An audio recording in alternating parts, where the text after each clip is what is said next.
Desde Panamá hasta México. Sígale el pulso a la información mesoamericana desde la visión de los movimientos sociales. Informativo Voces Nuestras, una producción de la asociación Voces Nuestras. Un saludo a toda la gente que nos escucha en Mesoamérica. Qué gusto darles la bienvenida al informativo mesoamericano Voces Nuestras. Y en esta ocasión les traemos la emisión número 794 y nos llena de muchísima alegría tenerles otra vez aquí con nosotros en sintonía. Yo soy Génesis R. Cruz y hoy les estaré acompañando en esta hora informativa. Y yo soy Joaquín Tapia Arenas y desde Voces Nuestras extendemos un agradecimiento a la red de corresponsales y a las emisoras aliadas que hacen posible la creación y difusión de este noticiero semanal. Gracias también a usted que nos escucha y comparte esta producción, ya sea a través de las ondas radiofónicas o las plataformas digitales. Así es, y recuerden que todas las emisiones anteriores, los reportajes y otros materiales sobre derechos humanos están disponibles en nuestra página web vocesnuestras.org y también pueden encontrarnos en las redes sociales donde aparecemos como Voces Nuestras. Empezamos esta emisión 794 del informativo mesoamericano Voces Nuestras con los titulares. En Nicaragua, el Alto Comisionado de Derechos Humanos de la ONU condena las violaciones a los derechos humanos. En Costa Rica, informe revela alarmantes violaciones a derechos humanos de pueblos originarios en la zona sur del país.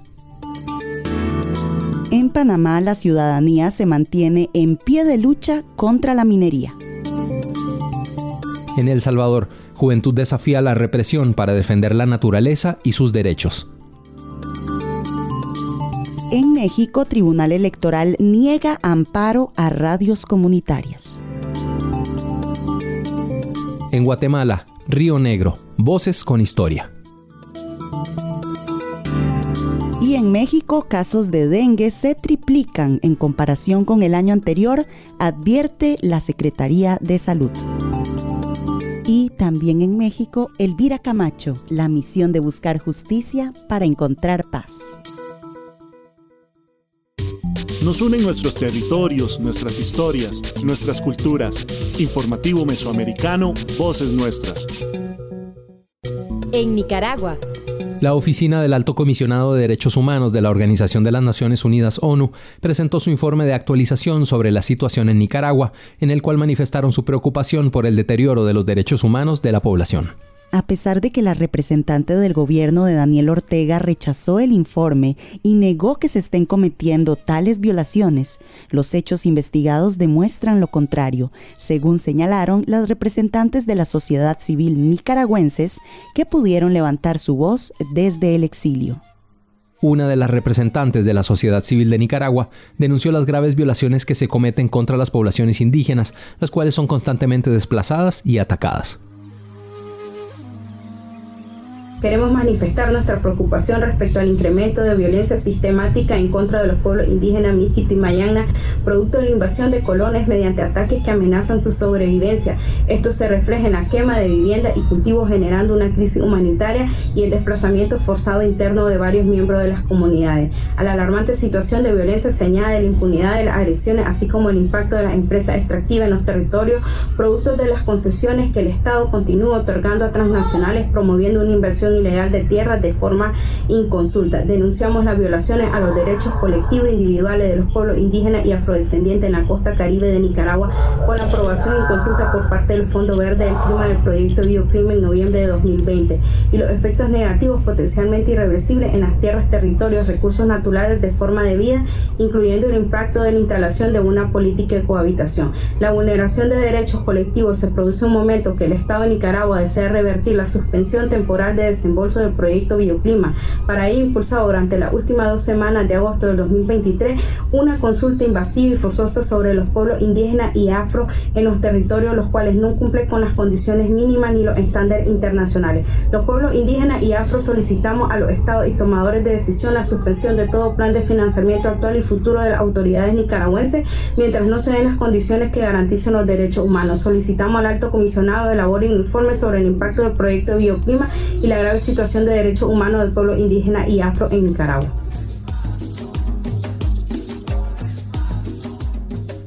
También otra representante exiliada de Nicaragua por parte de la sociedad civil denunció que el régimen de Daniel Ortega mantiene presas a 16 mujeres por el simple hecho de defender los derechos humanos. Persecución no cesa y las que a pesar del riesgo deciden levantar la voz son detenidas, perseguidas y encarceladas. En este momento en Nicaragua hay 16 mujeres presas políticas, 4 de ellas detenidas el último mes. Adela Espinosa, Gabriela Morales, Mayela Campos, Damari Hernández, por ser defensoras de derechos humanos. Instamos a este Consejo y a toda la comunidad internacional que se pronuncie solicitando la libertad de todas las presas políticas y condenando permanentemente todas las violaciones de derechos humanos que se perpetran en Nicaragua. En el informe presentado por la Oficina del Alto Comisionado de Derechos Humanos de las Naciones Unidas, se denuncian asesinatos, torturas y otros delitos cometidos contra la población indígena y afrodescendiente. El Alto Comisionado de Derechos Humanos de las Naciones Unidas llamó al gobierno de Ortega a respetar los derechos humanos de su población y revertir la situación del país. Con la visión de los movimientos sociales. Informativo Voces Nuestras. En Costa Rica. Este 12 y 13 de septiembre, la Coordinadora de Lucha Sur-Sur, con la participación de personas de los territorios bribris de Salitre y Yamami Dicatá, conocida como Cabagra, Cabecar de Chinaquichá y Brorán de Térraba, presentaron el tercer informe de agresiones y violaciones a los derechos humanos de los pueblos originarios de la zona sur de Costa Rica, que va de enero a diciembre de 2022, esto en la Universidad de Costa Rica y en la Asamblea Legislativa. En el siguiente reportaje les compartimos algunos de los resultados de este informe desde las voces de líderes y lideresas de los pueblos originarios que siguen resistiendo a la violencia y la impunidad. La tierra para nosotros significa como una madre, es nuestra madre. ¿Por qué? Porque de ahí nos mantenemos, vivimos, tenemos vida sana. A nosotros nos han quitado ese derecho, lo cual el gobierno todavía es un gobierno corrupto. Inclusive hace poco fue a Buenos Aires y dijo que si nosotros seguíamos con las recuperaciones, que nos apresaran a todos. Nos tendrán que apresar porque no vamos a desistir con nuestras luchas que tenemos, ya que el gobierno no hace por dónde darnos el derecho a nosotros. Como dice, si nos apresan, que nos apresen. Si nos tienen que matar, pues que nos maten. Pero moriremos por un derecho. Nosotros vamos a seguir en nuestra lucha. Es difícil porque no es fácil. Yo fui una que fui agredida brutalmente y aquí estoy contando la historia. No me arrepiento porque es un logro con sangre y con golpes y con lo que sea, pero se va logrando poco a poco.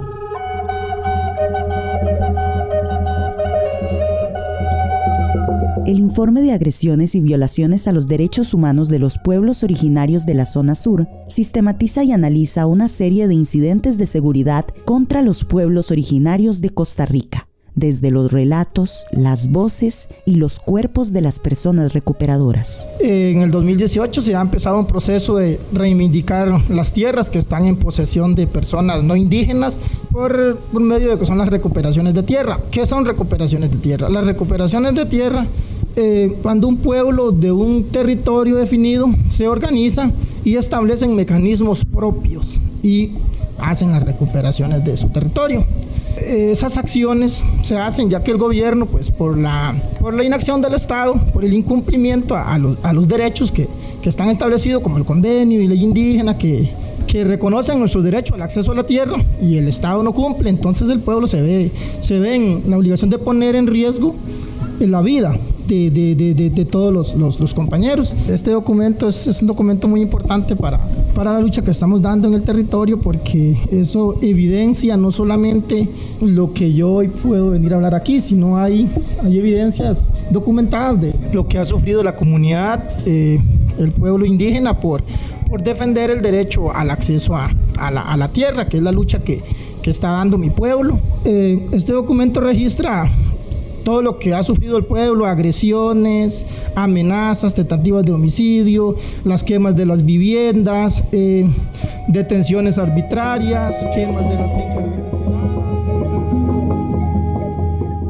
Según el informe, solo en el 2023 los pueblos originarios del sur de Costa Rica sobrevivieron a 58 incidentes de seguridad y 3 personas fueron detenidas arbitrariamente.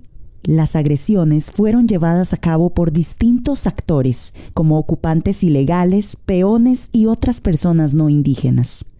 Y por tercer año consecutivo, la fuerza pública es el principal actor que violenta los derechos humanos de los pueblos originarios en Costa Rica. Nosotros, en cuanto a la policía, pues no tenemos ese apoyo. Siempre ellos llegan a favor de los no indígenas. Cuando yo inicié la recuperación en el 2016, fueron agredidos 2 tíos míos mayores de feria.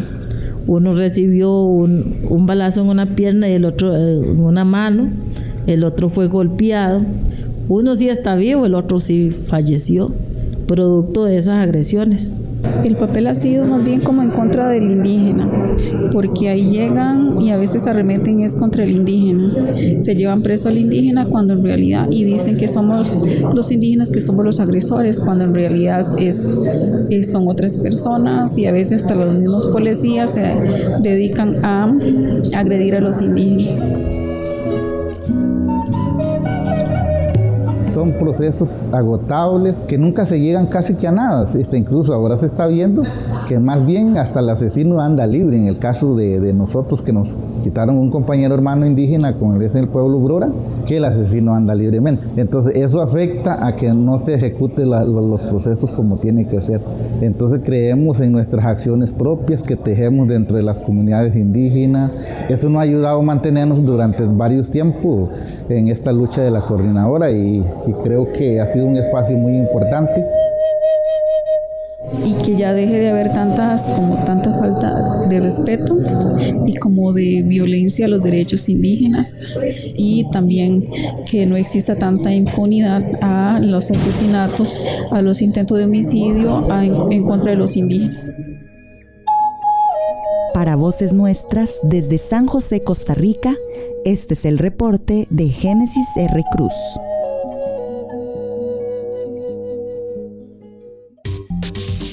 Noticias con identidad mesoamericana. Informativo Voces Nuestras.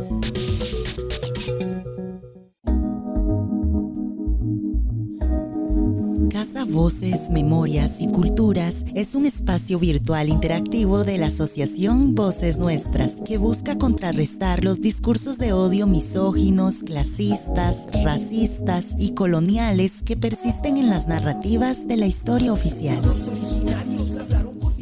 En el 12 de octubre, Día de las Resistencias Indígenas en Abya-Yala, Voces Nuestras les comparte la exhibición virtual Memorias de la Coordinadora de Lucha Sur-Sur.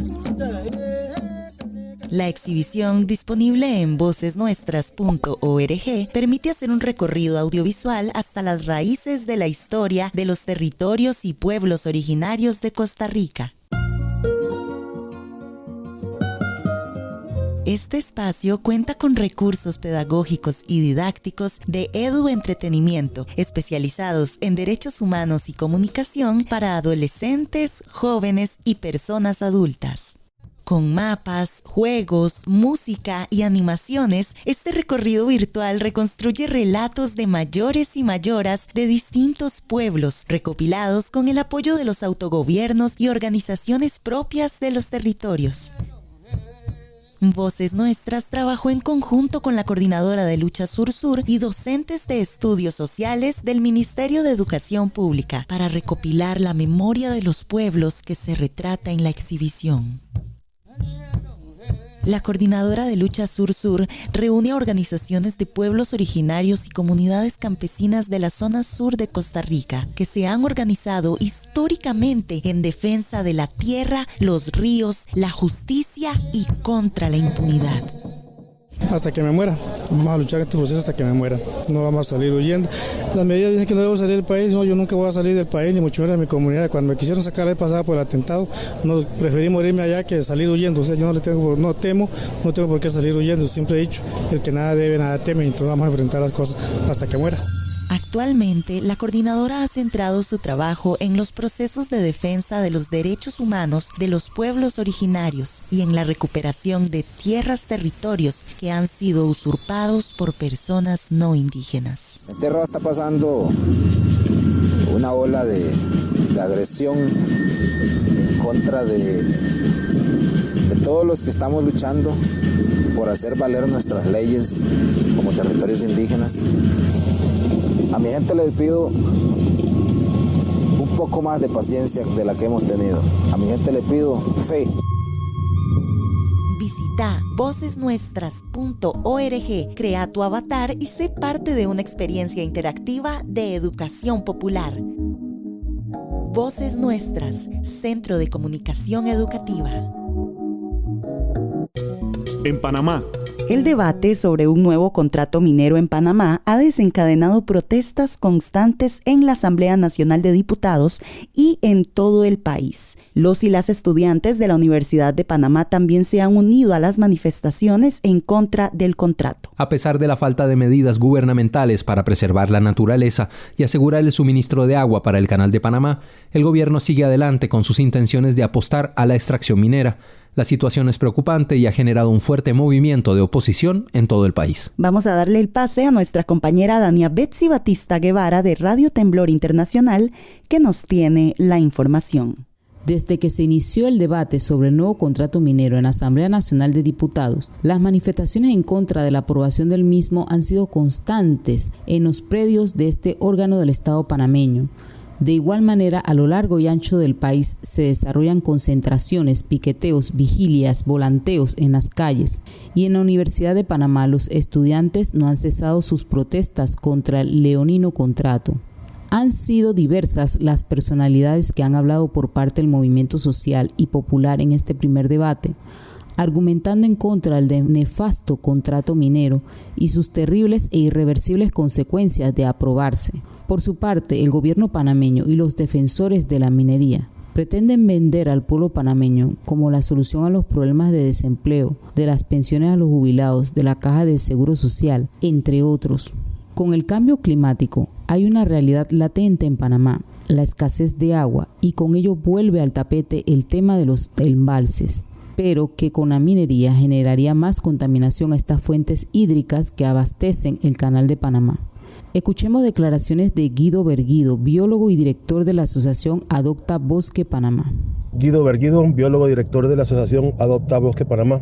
En efecto, estamos viviendo una verdadera crisis climática con el calentamiento global. De hecho, ya las Naciones Unidas declaró que ya pasamos la época del calentamiento global y estamos en la época de ebullición global, porque estamos llegando a un punto dramático de nuestra historia en donde lo que se hablaba hace décadas atrás, que se predecía del calentamiento, ya estamos viendo las repercusiones y la realidad que está ocurriendo día a día. Y Panamá no escapa a esta realidad. Estamos viendo cada día, cada año se están acentuando más la época seca, los fenómenos del Niño están siendo más extremos y más prolongados. De hecho, este año ha sido prácticamente un año sin paralelo en la historia de las últimas décadas y siglos posiblemente, en donde no tenemos agua, ¿no? Y lo estamos palpando también, especialmente el Canal de Panamá, que funciona con agua dulce de los embalses, está sufriendo una gran problemática que tiene un impacto a nivel mundial. Y por supuesto, todo esto tiene que ir ligado a la conservación de las cuencas hidrográficas, porque las cuencas hidrográficas, los bosques, a través de sus procesos fisiológicos, son los que de una manera u otra refuerzan la producción de agua, por lo cual nos llama poderosamente la atención y es extremadamente lamentable que las políticas de Estado están, en vez de ir en dirección a la conservación de nuestros bosques naturales, que son en última instancia generadores de agua y de lluvia, estamos apostando por prácticas totalmente destructivas, como en este caso el tema que está en las noticias de la minería a cielo abierto, que involucra la destrucción total de miles y miles de hectáreas de bosque. Lamentablemente, el gobierno no está ejecutando medidas para conservar la naturaleza, ni asegurando el agua que utiliza el Canal de Panamá, y apuesta por la extracción minera, a pesar de los estudios y otras alternativas amigables con el medio ambiente. Desde Panamá, soy Dana Betsy Batista Guevara, Radio Temblor Internacional, para el informativo Voces Nuestras. Noticias con identidad mesoamericana. Informativo Voces Nuestras. En El Salvador. A pesar del riesgo que implica estar bajo un régimen de excepción que criminaliza a las juventudes salvadoreñas, un colectivo de juventudes organizadas se atreve a realizar un festival para exigir sus derechos, con el propósito de defender la naturaleza que está siendo destruida en sus territorios y que pone en peligro sus medios de vida. Escuchemos la nota que nos preparó desde El Salvador nuestro corresponsal Alfredo Carías. Saludos, audiencia Voces Nuestras, soy Alfredo Carías, corresponsal en El Salvador. Nos encontramos cerca de la frontera con Guatemala, donde jóvenes de los municipios de la zona sur de Huachapán y de Sonsonate se han pronunciado demandando políticas públicas a favor de las juventudes en la defensa del medio ambiente. Mi nombre es Karen Asensio, vengo de Huaymango a Huachapán. Represento al colectivo de juventudes de Huaymango. También soy parte de la red de jóvenes ambientalistas de Huachapán y Sonsonate y también formamos parte de Mesama. Karen, ¿me podrías decir cuáles son las principales banderas de lucha que las juventudes han presentado esta mañana en la conferencia de prensa? Sería el acuerdo de Escazú, que necesitamos mucho para nosotros como defensores ambientalistas. También necesitamos el acuerdo del 169 de la OIT. También más cuidado sobre la protección de manglares y de ríos, la parte de bosques de galería, que es el área de los ríos, que está siendo bastante deforestada, el agua de los ríos, que también está siendo muy contaminada. Las defensoras ambientales tienen la valentía de pronunciarse en esta coyuntura en el país debido al régimen de excepción que ahora mucha población tiene temor de manifestarse. Buenos días, mi nombre es Naomi Dueñas, soy técnica territorial de la Unidad Ecológica Salvadoreña UNES. Naomi, cuéntame, ¿cuál ha sido la posición en general de las juventudes en los territorios en los que está trabajando UNES? Bueno, principalmente mencionar que el trabajo que se está haciendo con juventudes, pues creo que es importante decir que es incipiente de alguna forma en los territorios, específicamente en los territorios de Sonsonate y Aguachapán Sur. Sin embargo, el trabajo que los jóvenes y las jóvenes están haciendo desde sus territorios viene de mucho antes de que UNES estuviera en el espacio. Entonces creo que también eso es importante resaltar, que UNES y el acompañamiento que está haciendo, lo que ha venido a hacer es a reforzar y acompañar, porque la juventud en estos territorios es consciente del trabajo de protección, de conservación del ambiente, pero creo que también espacios formativos en políticas, en leyes, también son importantes para acompañar ese espacio. Se hace desde la práctica, pero por supuesto que tener estas herramientas también fortalecen el trabajo organizativo y es como la importancia que tiene el trabajo que UNES está haciendo en los territorios. Bueno, de las principales luchas que las juventudes en Sonsonate y en Aguachapán tienen, pues la defensa de los ríos, específicamente en Sonsonate contra la construcción de una octava represa sobre el río Sensunapán, que no solo afectaría en términos ambientales, sino también culturales, y no hay una garantía de defensa de este patrimonio natural y cultural. Las juventudes salvadoreñas en defensa de la vida y de la naturaleza se enfrentan a un panorama nada alentador frente a las políticas estatales que están permitiendo mayor destrucción y depredación de los bienes comunes en este país, de por sí ya maltratado, uno de los más deforestados y con una gran carga poblacional y estrés hídrico que pone a este país centroamericano como un país a futuro inviable para poder vivir debido a las condiciones sociales y ambientales. Informó desde la frontera cercana a Guatemala, Alfredo Carías, corresponsal de El Salvador. Aquí se escuchan las voces de las mujeres y hombres que construyen Mesoamérica día a día. Informativo Voces Nuestras. En México.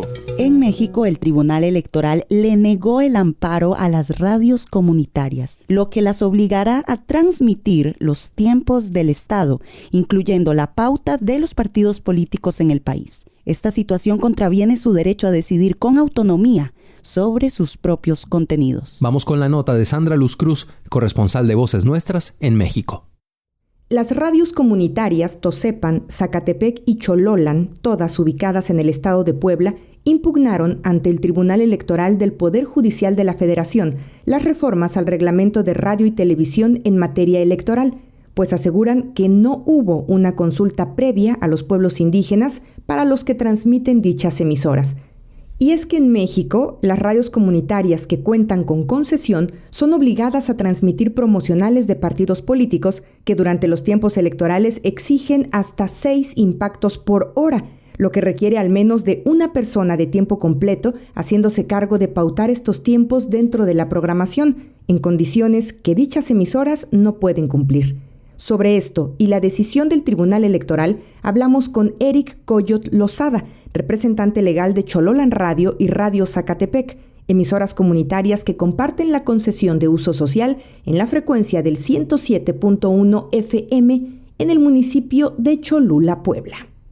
13 de septiembre de 2023, pues se da la audiencia, a donde pues solamente asisten 6 de los 7 magistrados y magistradas. Tuvimos solamente 2 votos a favor y 4 fueron en contra. Los votos en contra lo que sugirieron fueron 2 cosas. Una, que al hacer uso de un espacio público como es el espectro radioeléctrico y al ser concesionarios, a la par de una emisora pública, de una emisora comercial, también las de uso social, comunidades indígenas, pues estamos obligados a estos tiempos del Estado como parte de usar esta concesión. Y las 2 otras ponencias de los magistrados a favor estuvieron muy bien argumentadas, sin embargo, pues no fueron apeladas por los demás magistrados. ¿Qué fue lo que argumentaron los magistrados que estuvieron a favor de la solicitud que hicimos ambas radios? Una de ellas fue que estas emisoras, al estar en territorios o comunidades indígenas, pues tienen derecho también a la autodeterminación, y algo muy importante, en esa autodeterminación poder decidir nuestros contenidos, que sí y qué contenido no es culturalmente apropiado, entre muchos otros argumentos que tienen que ver con los derechos constitucionales que se nos otorgan como pueblos originarios y los tratados internacionales. A pesar de ello, no fue un criterio que se considerara. Por otro lado, en el caso de la comunidad del municipio de Coatzalan del Progreso, en Radio Tosepan, también pidieron una visita in situ.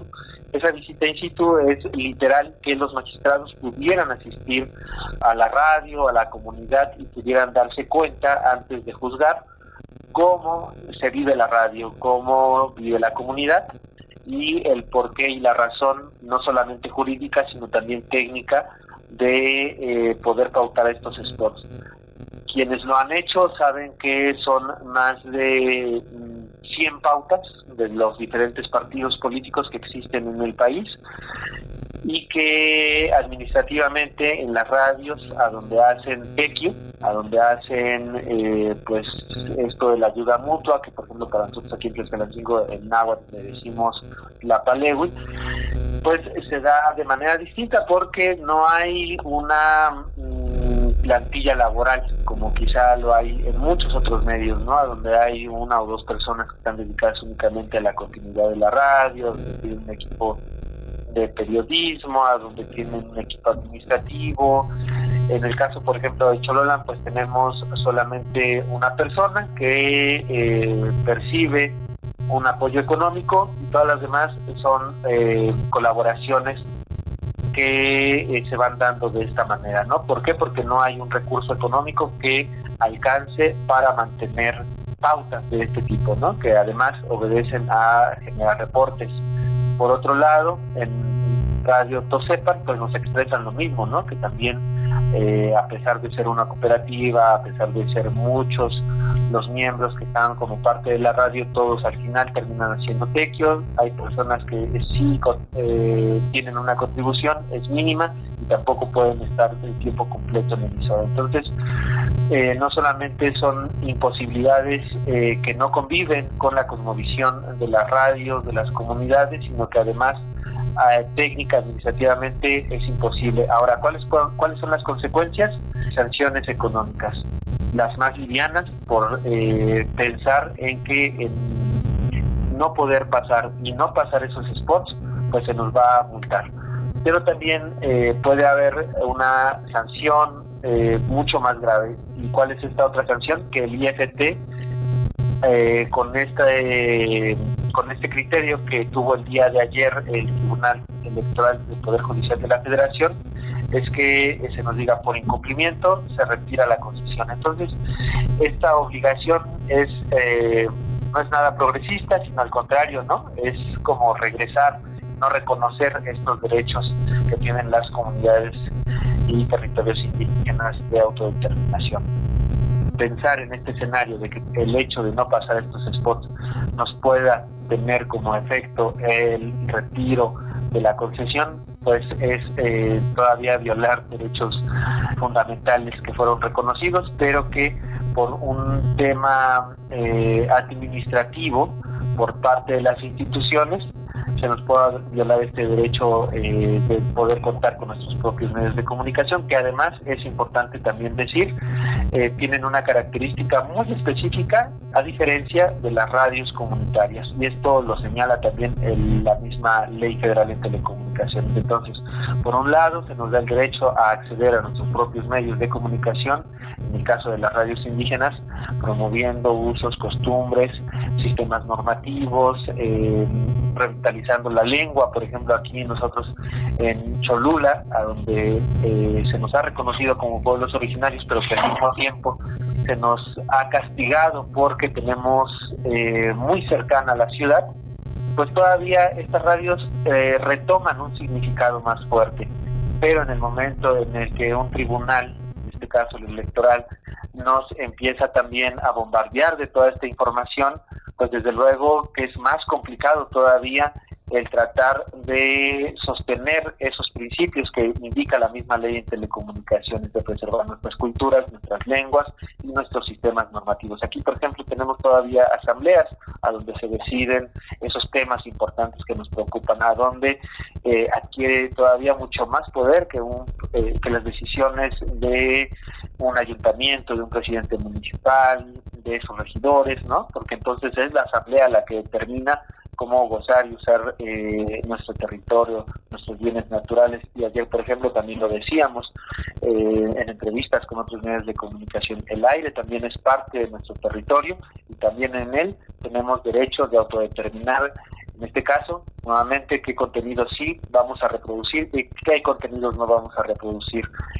Es una batalla que ahora la parte legal que acompaña este proceso, Redes AC y una abogada especialista en derechos indígenas, lo que ven es que lo que sigue ahora es que ya no sean las radios las que se amparen, sino que sean las comunidades propiamente, y buscar también de que este proceso histórico, porque no se ha dado en México, cuando en México hay una obligación de tiempos de Estado de pasar incluso estos spots de los partidos políticos, pues de poder acudir a espacios de derecho internacional como la Corte Interamericana de Derechos Humanos. Y ahora se está discutiendo también si es posible integrar esta batalla legal a través de la Suprema Corte de Justicia, después de que vimos que con los magistrados y magistradas del Tribunal del Poder Electoral no hubo cabida para pensar que las radios no pueden ser equiparables a los otros tipos de concesiones porque están en comunidades y territorios indígenas.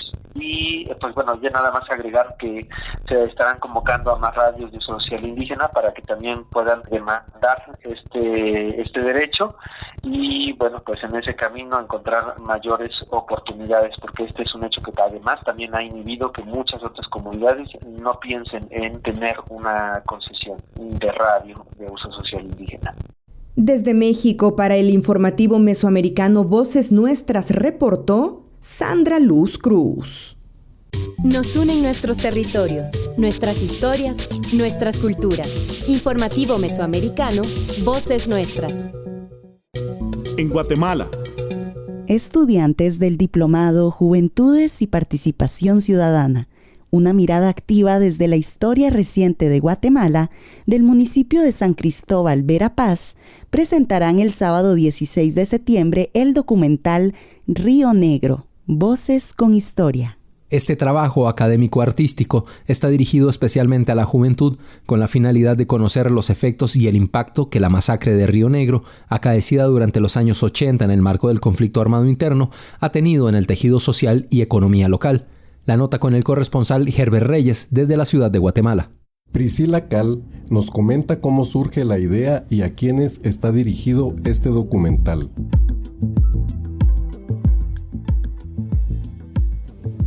Somos un grupo de jóvenes que estuvimos involucrados en un diplomado denominado Juventudes y Participación Ciudadana, una mirada activa desde la historia reciente de Guatemala. Este diplomado estuvo impartido por Ciprevica. La idea de este diplomado era crear una propuesta de proyecto y derivado a esto, pues nosotros pensamos en crear un documental que hablara sobre Río Negro, donde no solo hablara de la historia de Río Negro, sino del impacto que tienen las juventudes, la historia reciente, pues como ya lo dice la frase célebre, ¿verdad? El que no conoce su historia está condenado a repetirla.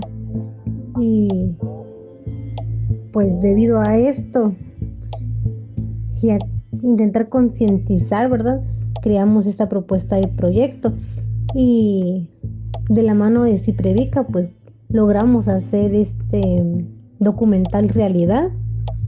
El objetivo general sería transmitir el impacto del pasado de la comunidad de Río Negro y su influencia en el presente y futuro, generando conciencia, empatía y cambio social. Y pues entre los objetivos específicos tendríamos lo que es analizar la historia, la supervivencia y desarrollo económico, social y cultural de los habitantes de Río Negro, concientizar a la población sobre la importancia de no olvidar la historia y sobre todo concientizar a esas juventudes, compartir el punto de vista de la juventud ante testimonios de habitantes del pueblo de Río Negro y reflexionar sobre las vivencias compartidas de los sobrevivientes del conflicto armado del pueblo.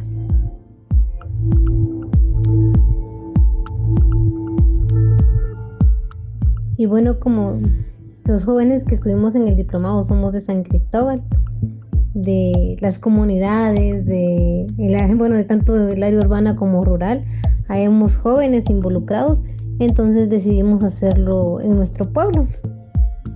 La fecha de estreno es el 16 de septiembre, el sábado 16 de septiembre a las 6 de la tarde en el Centro Cultural Cristobalense. El estreno nacional de esta investigación audiovisual, como comenta la estudiante del diplomado Priscila Cal, se realizará en el Centro Cultural Cristobalense, ubicado en la primera calle de la Zona 1, frente al Parque Central de dicho municipio.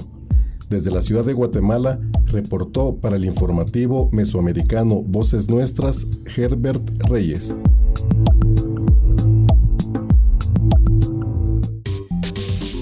Con la visión de los movimientos sociales. Informativo Voces Nuestras. Buenas tardes. Mi nombre es Roselia Elvira Ávila Barahona y soy facilitadora y educadora en procesos organizativos, formativos y de incidencia en la organización de mujeres Tierra Viva.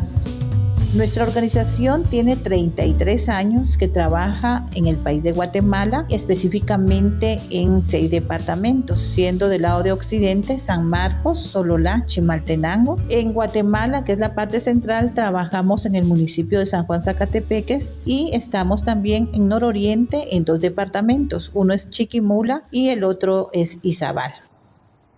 ¿Qué objetivos tenemos como Tierra Viva? Consolidar la fuerza feminista organizada de Tierra Viva como referente en derechos sexuales y derechos reproductivos, que aporte a una cultura sin sexismo, sin racismo, sin discriminaciones y sin violencias.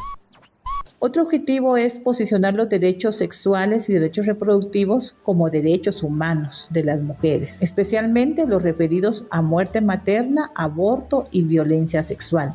El hablar de la salud sexual o reproductiva y hablarlo como derechos ha sido un tema tabú en nuestro país. Hay mucho conservadurismo, mucho fundamentalismo, pero también celebramos hoy por hoy posicionar públicamente la salud sexual y la salud reproductiva como derechos humanos, tener procesos formativos que han aportado a muchas mujeres a nivel comunitario a su transformación y a mejorar sus condiciones de vida como su autonomía. Soñamos por un mundo mejor y ser una organización social feminista consolidada a favor de los derechos sexuales y derechos reproductivos, que se fortalezca la autonomía, la libertad y el derecho a decidir de las mujeres. En Guatemala somos Tierra Viva, somos REPEN. Somos REPEM, Red de Educación Popular entre Mujeres de Latinoamérica y el Caribe. En México.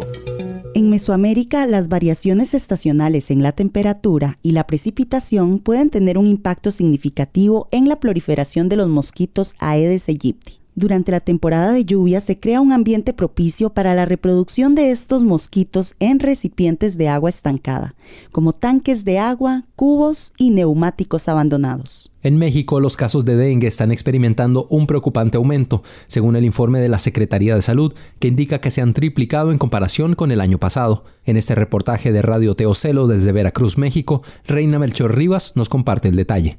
Aumentan casos de dengue en México. En el mes de agosto se informó por parte de la Secretaría de Salud se había triplicado los casos en comparación con el año pasado. De acuerdo al informe, se registraron 8.291 casos de esta enfermedad, comparados con los 2.704 reportados en el mismo periodo de 2022, al corte del 7 de agosto.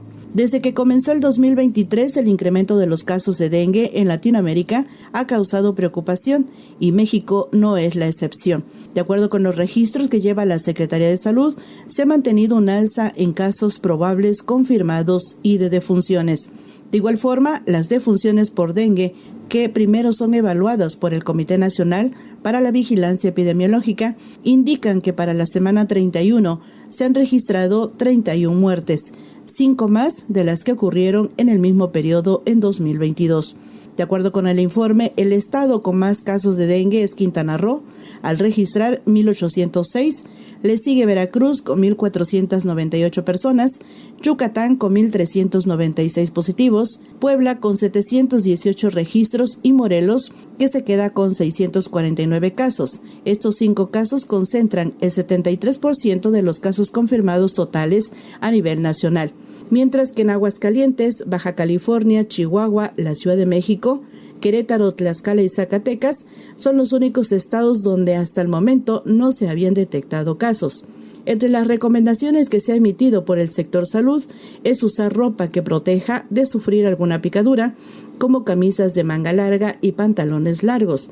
Asimismo, se recomienda usar repelentes para mosquitos o mosquiteros, así como evitar tener aguas estancadas, limpiar recipientes donde se almacene agua, macetas, contenedores de animales, entre otros. Para Contacto Sur reportó desde Radio Teocelo en Veracruz, México, Reina Melchor Rivas.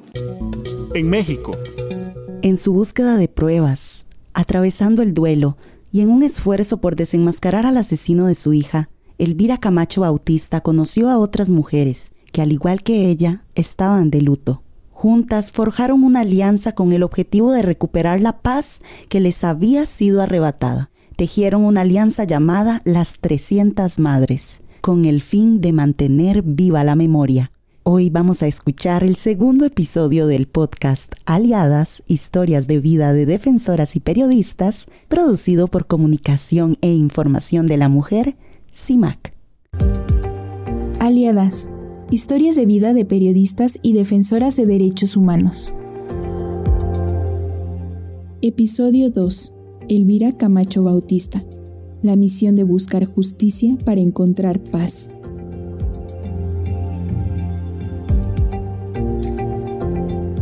Mi nombre es Elvira Camacho Bautista. El 4 de agosto del 2013, mi hija Ivonne Jiménez Camacho, salimos juntas de la casa, nos dirigimos hacia la iglesia del Exmarquesado.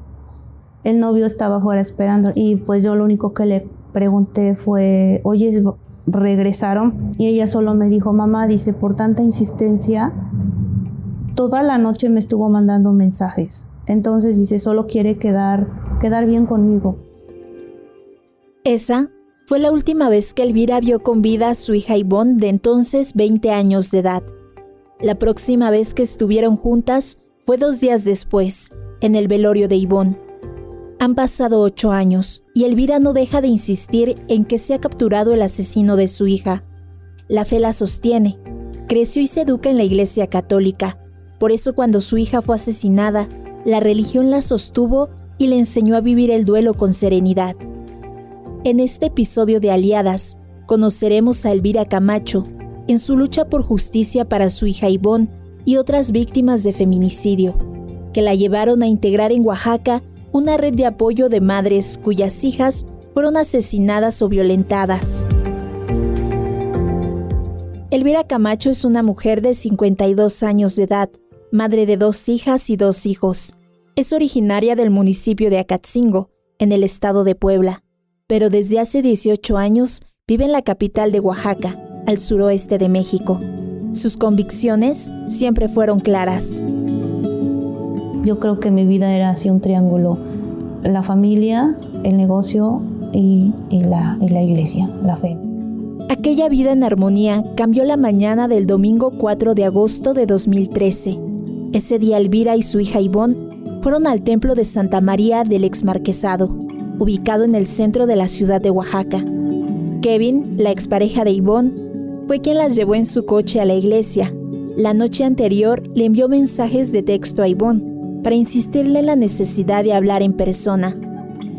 Y pues llegamos a la iglesia, yo baja su hermanito, entonces lo único que le dije a Ivonne, no te tardes.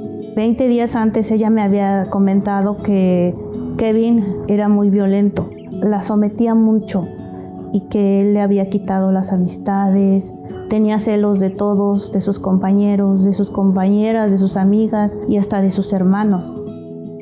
El plan era que mientras Elvira tomaba la clase en la iglesia, su hija se quedaría fuera del recinto para platicar con Kevin. Más tarde se encontrarían para escuchar misa y después ir a comprar artesanías. Elvira asiste desde 2012 a una escuela donde se enseñan las bases del catolicismo. El proceso de formación dura 16 años, de los cuales lleva 9. Cuando posteriormente yo pido que se investiguen las cámaras de la ciudad, justamente en ese horario de entre 9:30, este tipo dio la vuelta ahí nada más a la iglesia y en un semáforo se ve como el tipo le arrebata el teléfono. Ivonne no llegó a la misa y aunque su madre trató de localizarla, nunca respondió al teléfono. Elvira llamó a Kevin, la última persona que la vio. Cuando empieza la misa yo le marco al individuo y le digo, ¿dónde está Ivonne? Es que no ha llegado aquí y se fue contigo. Y él me dice, no, dice, yo la dejé ahí en la iglesia. ¿A qué hora? Justo a las 10 de la mañana, dice.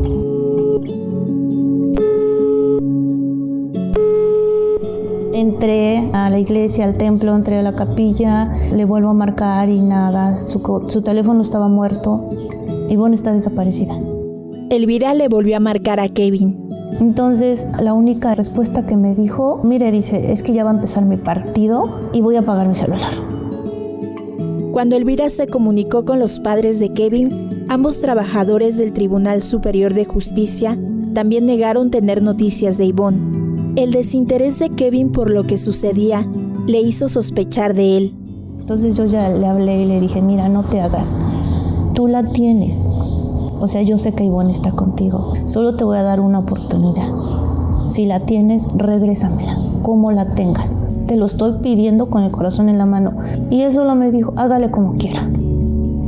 Así comenzó la búsqueda de alrededor de 48 horas. Ser una mujer de fe no la hizo resguardarse en un templo. Al contrario, en esas horas Elvira llamó a sus conocidos para preguntar por el paradero de su hija. Fue a denunciar la desaparición al Ministerio Público. Imprimió volantes de búsqueda para pegarlos y repartirlos afuera de las iglesias y organizó una jornada de oración para suplicar por la localización de su hija. Una llamada telefónica concluyó con la búsqueda. A mí me llaman por teléfono el día martes 6 de agosto, a eso de las 5:30 de la tarde. Y por cierto, ese día tembló. Justo pasa el temblor y pues yo recibo una llamada. Y fue cuando me estaba hablando un comandante y me dice que yo acudiera hacia una dirección que era por Etla, Santiago Etla, para que ya habían localizado a mi hija. Entonces yo me puse a llorar de alegría porque ya la habían localizado y le dije, ¿y cómo está? Dice, queremos que usted venga para que reconozca su cuerpo. Cuando Ivonne era niña, quería ser médica, pero después decidió ser abogada para trabajar en una organización defensora de derechos humanos de las mujeres. Sin embargo, su novio en aquel momento, Kevin, la alentó para cambiar de idea y estudiar diseño de modas, carrera que no pudo concluir. Después de enterrar a su hija y rezar por ella, siguió la lucha por localizar a su asesino. Elvira peleó por conseguir los videos de las cámaras de seguridad cercanas a la iglesia, donde se veía a la joven con su exnovio Irenauto, por obtener el registro de llamadas del número celular de su hija, y pidió estudios genéticos de las uñas, porque allí había rastros de que se defendió. Esos estudios no se realizaron y el teléfono no se encontró. Elvira también consiguió el testimonio de un primo de Kevin, quien le pidió que lo ayudara para deshacerse de Ivonne, y aunque ha sido apoyada legalmente por el clero, a la fecha Kevin está prófugo. La orden sigue actual, sigue vigente y se fue como feminicidio. Pero la única situación que está en mi caso es que no hallan al individuo o definitivamente no lo quieren buscar. Yo puedo decir eso porque pues yo siento que las condiciones, de verdad que ya hasta da flojera ir a presentarse porque no hacen nada. Estamos hablando ya de 4 fiscales: José de Jesús López López, Héctor Carrillo, Rubén Vasconcelos y ahorita el actual fiscal.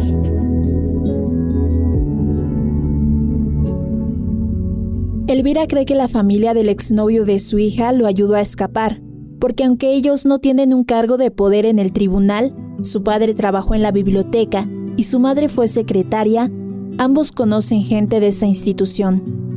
Y pues nos damos cuenta que nos estamos enfrentando a un monstruo, al monstruo de la corrupción, de la impunidad.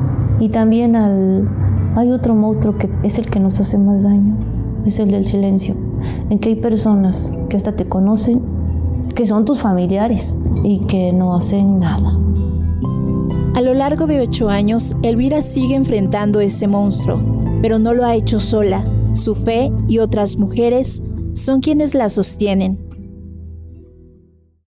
8 días después del feminicidio de su hija, Elvira conoció a Zoila Bengochea Espitia, madre de Dafne Denise Carreño, una joven asesinada por su expareja Alejandro Enrique el 9 de abril de 2013, también en la ciudad de Oaxaca. La señora Zoila buscó a Elvira para exigir justicia juntas. Cuando sucedió lo de mi hija, la primera que me fue a buscar fue Zoila. Ella cuando me fue a ver ahí en la iglesia, pues yo estaba repartiendo algunos trípticos porque hacemos la invitación a más personas, ¿no? Y pues lo único que ella se sorprendió al verme fue que dice, ¿tú eres la mamá de Ivonne? Oye, dice, pero es que te ves tan fresca, tan fuerte, ¿cómo le haces? Pero esa serenidad de Elvira se tambaleó cuando Zoila le habló de otras madres que cargan expedientes, tratando de encontrar a los feminicidas de sus hijas, y de mujeres que sobrevivieron a la violencia de sus parejas, pidiendo protección para no ser las siguientes. Después de mostrar ese mar de impunidad, Zoila Bengochea le presentó a la abogada Ana María Robles, madre de Viridiana Montserrat García Robles, asesinada por su expareja Edgar Fabián en la misma capital de Oaxaca, pero el 19 de octubre de 2012. Por varios meses, ellas compartieron experiencias sobre juicios, amparos y diligencias judiciales. En sus andares, conocieron a otras madres que buscaban justicia para sus hijas. Al paso de 3 años ya eran 10 mujeres. En sus reuniones se dieron cuenta de que cada caso de feminicidio les seguía otro y otro, sin tener fin. Tenemos que estar calmaditas, bonitas, serenas, como si no pasara nada cuando estás frente al asesino de tu hija. Pero nos ven como las personas que vamos a dar problemas, que vamos a pedirles algo. No, les vamos a exigir que hagan justicia. Eso es lo único que les exigimos, que hagan bien su trabajo. Elvira y sus compañeras decidieron crear la organización Unión de Mujeres Víctimas en Oaxaca, mejor conocida como las 300 Madres. El proyecto surge cuando nos dimos cuenta que hay varias mamás en las cuales no se atreven a hablar, hasta miedo tienen de pedir una audiencia y de hablar también así en micrófono, de exigir sus derechos. La primera idea de la organización fue hacer un documental para mostrar la realidad en la que estaban inmersas. Con Zoila nos dimos a la tarea de buscar a las mamás, íbamos a las comunidades, teníamos los datos, ahí nos dimos cuenta que es muy duro este trabajo. La idea era hacer un documental de todas las fallecidas en Oaxaca, todos los feminicidios, no nada más del estado, sino también de las comunidades, de la sierra, todo era por nuestra cuenta cuando íbamos a las comunidades. Y al ver a las personas, pues hay mamás en las cuales están encerradas en sus 4 paredes y solamente esperando la hora de Dios, porque no hay justicia, no se les recibe en las audiencias, no les dan una respuesta. Sin embargo, las 300 madres no encontraron apoyo para concluir el documental. A pesar de ello, hacían lo que podían. Ana María Robles, que es abogada, asesoraba legalmente a las víctimas, pero eran tantas que no pudieron con todas. También marcharon juntas, pidieron reuniones con el fiscal y organizaron conferencias de prensa. El 10 de mayo de 2016, en la celebración del Día de las Madres, el colectivo hizo una acción poco conocida: exhibir a los asesinos de sus hijas. Siempre que hacemos una marcha, llevamos la foto de nuestra hija, ¿no? Pidiendo justicia. Y a los individuos, a los asesinos, ¿quién los toca? Nadie. Porque hasta es delito tocarlos. Llamamos mucho la atención. E incluso había gente en el Zócalo y decían, nos gritaban así, felicidades. Ustedes sí tienen bien puestas, dice, los pantalones. En otra acción simbólica, las mujeres que buscan justicia juntaron los zapatos de sus hijas e hijos y los colocaron en el atrio de la Catedral de Oaxaca. Las 300 madres hicieron ese tipo de intervenciones durante 2 años de intenso trabajo. Con ellas, Elvira ha tomado el altavoz en marchas y el micrófono en conferencias de prensa. Pero yo estoy aquí alzando la voz y hablando a manera de todas en general, que nos unamos. Mi lema de esta conferencia es: si no nos unimos todas juntas, nos matarán a todas por separado.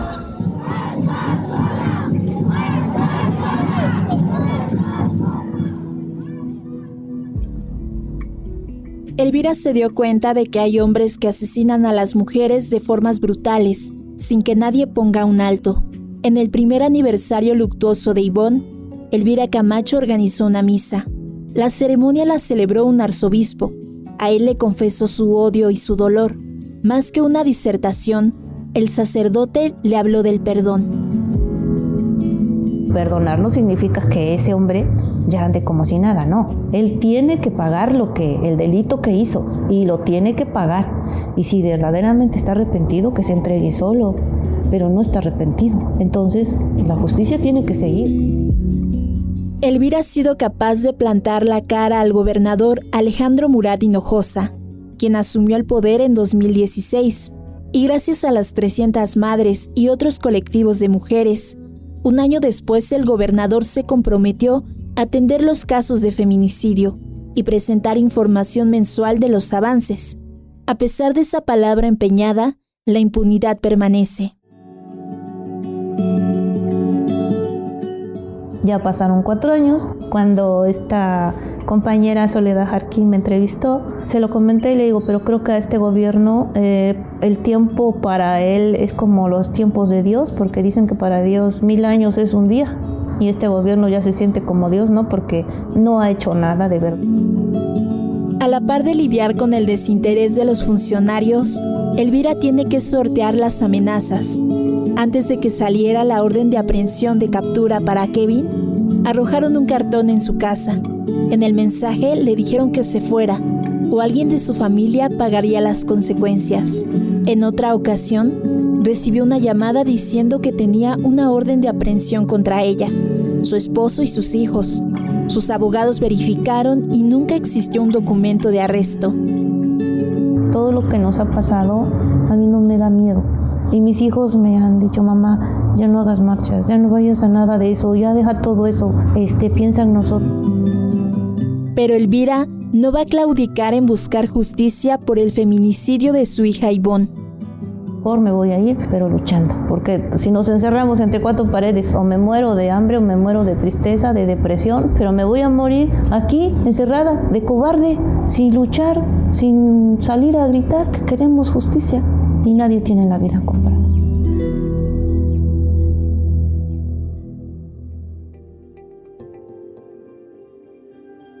Este episodio fue realizado a partir del texto original Elvira Camacho Bautista, La misión de buscar justicia para encontrar paz, escrito por Anayeli García Martínez y publicado en CIMAC Noticias.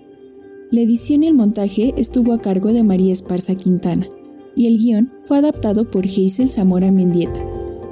Aliadas, historias de vida de periodistas y defensoras de derechos humanos es un podcast producido por Radio CIMAC con el apoyo de Pan para el Mundo.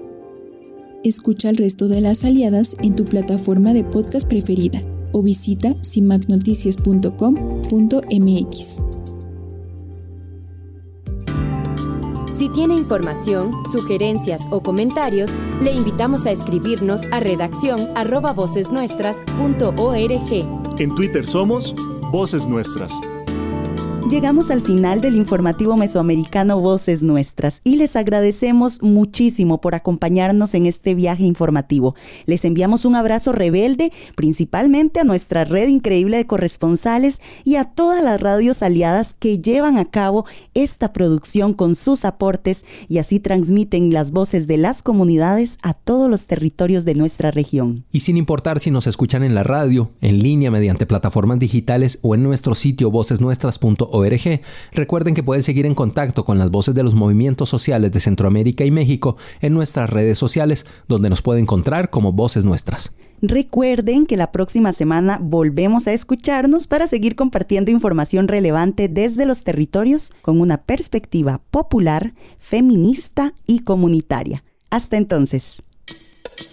Informativo Mesoamericano Voces Nuestras, una producción de la Asociación Voces Nuestras con el apoyo de la red de corresponsales, representantes de medios y organizaciones de Centroamérica y México y el apoyo de Rosa Luxemburg Stiftung y Pan para el Mundo.